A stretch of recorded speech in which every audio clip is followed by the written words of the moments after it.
President Nelson said, "There has never been a time in the history of the world when knowledge of our Savior is more personally vital and relevant to every human soul."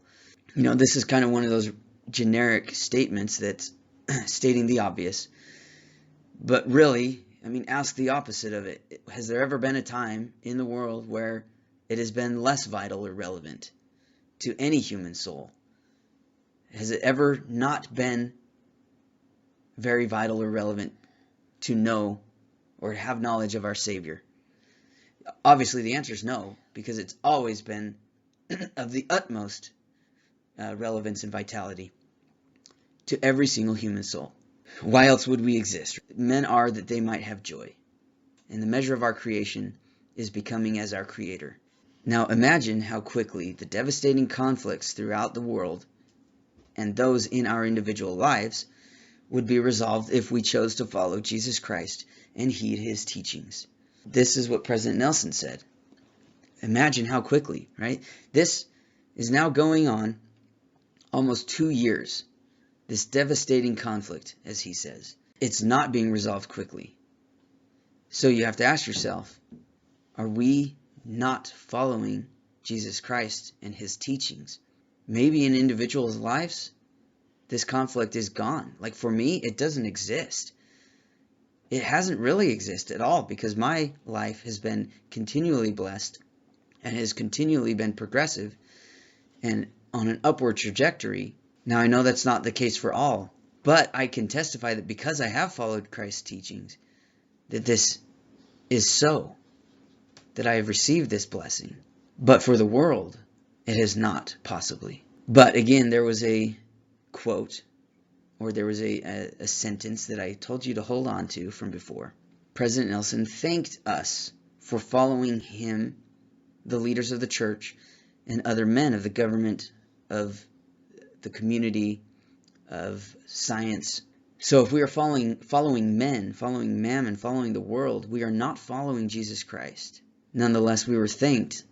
We were given a sugary-coated message for following them. And there has been no quick resolution on a worldwide scale, but it has been continuing to worsen, at least as is portrayed to us through the media. We have to ask, are we as a world following the teachings of Christ? Are we being given the teachings of Christ to follow properly? We know that protection from the diseases they cause can only be achieved by immunizing a very high percentage of the population.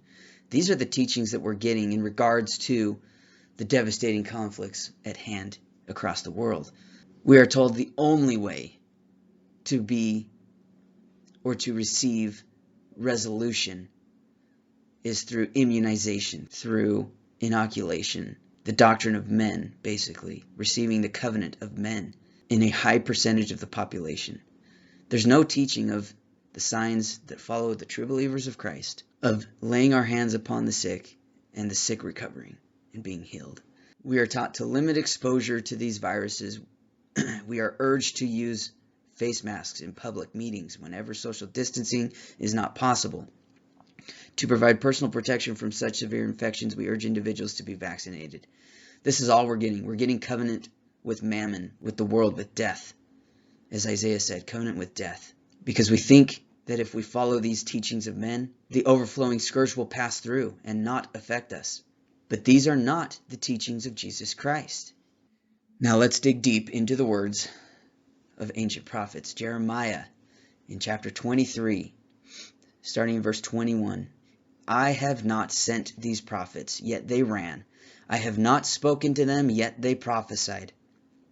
But if they had stood in my counsel, and had caused my people to hear my words, then they should have turned them from their evil way, and from the evil of their doings. Right? They would have been waken up from their slumber. They wouldn't have been lulled into the carnal securities. They wouldn't have been given feel-good, sugary-coated messages. In 23, am I a God at hand, saith the Lord, and not a God afar off? Can any hide himself in secret places that I shall not see him, saith the Lord? Do not I fill heaven and earth, saith the Lord? I have heard what these prophets said, that prophesy lies in my name, saying, I have dreamed, I have dreamed. How long shall this be in the heart of the prophets that prophesy lies? Yea, they are prophets of the deceit of their own heart, which think to cause my people to forget my name by their dreams, which they tell every man to his neighbor, as their fathers have forgotten my name for Baal. Messaging of vaccinations rather than faith and blessings of healing. We've forgotten Christ's teachings for the teachings of Baal, the teachings of the world. The prophet that hath a dream, let him tell a dream. And he that hath my word, let him speak my word faithfully. What is the chaff to the wheat, saith the Lord? The chaff is to be cast out and burned. Is not my word like as a fire, saith the Lord, and like a hammer that breaketh the rocks in pieces? Right? It's not a feel-good, sugary-coated, smooth message. It is sharp like a two-edged sword. Therefore, behold, I am against the prophets, saith the Lord, that steal my words, every one from his neighbor. Right? These prophets are not receiving the word directly. Behold, I am against the prophets, saith the Lord, that use their tongues and say, he saith. When we see men teaching what other men have taught, that is a telltale sign. They are not receiving these words from God, but they are receiving them from his neighbor, from men. Even if those men receive them from God, it is the duty of the next prophet to receive those words personally from God and reinforce the previous words, but to have a personal, true understanding and testimony of those words, not just regurgitating, not just reiterating and quoting, but to speak from the heart in truth and with power.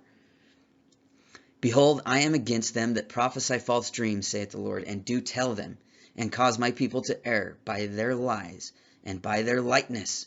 Yet I sent them not, nor commanded them, therefore they shall not profit this people at all, saith the Lord.